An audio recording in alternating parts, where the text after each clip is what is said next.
Здравствуйте, друзья! Сейчас мы с вами видим, как происходит отключение нас от связи.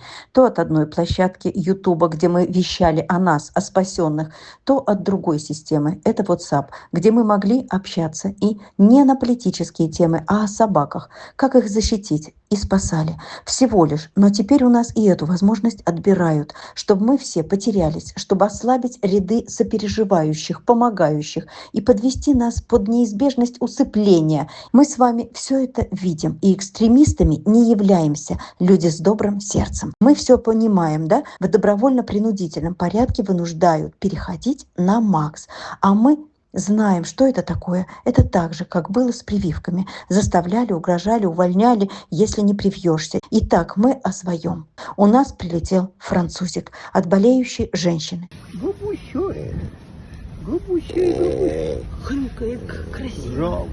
Жалуются. Ну-ка, вытаскивайте, я посмотрю. Вот так оставили тебя здесь. Комбинезоне. Иди. А не, обниматься не будем. Так. И лап. И здесь все есть.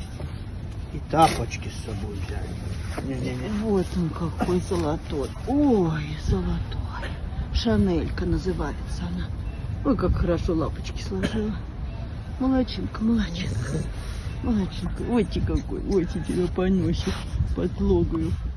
Зовут ее Шанелька. Она с аллергией на лечебном корме. Ее взяли в семью, точнее родственники передержки нашей. Такое объявление в коротких роликах. Нет возможности сейчас рассказывать о всех ужасах, что творятся в регионах по сжиганию заживо собак.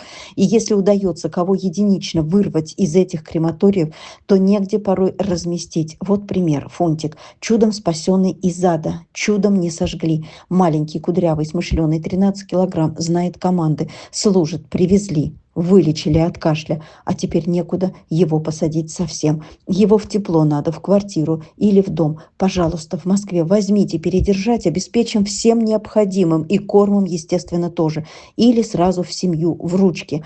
Откликнитесь, пожалуйста, в Москве, в Питере, откликнитесь. Пожалуйста, очень нужна помощь и срочно.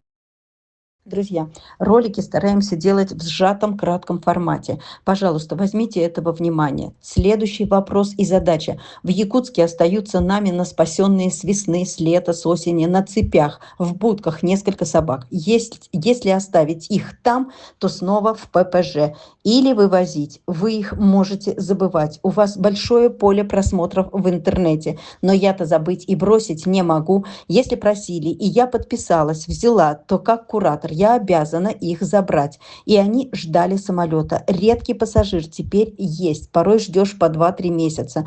Да, за эти месяцы все изменилось еще в худшую сторону. Значит, бросить их там? Или вывозим. Тогда мне нужна помощь. Кто остается с нами до конца? Кто сливается? Люди, что делать? Какое мне принять решение? Открываем сбор на почти последних спасенных? Открываем? Значит, действуем. 45 тысяч. Перелет со всеми услугами, справками, машинами, самолет. И передержка на троих 26 тысяч. Друзья, что мы делаем? Открываем сбор, пожалуйста, говорите. Мне надо принять решение. Или действуем, или отдаем в ППЖ, и пусть погибают.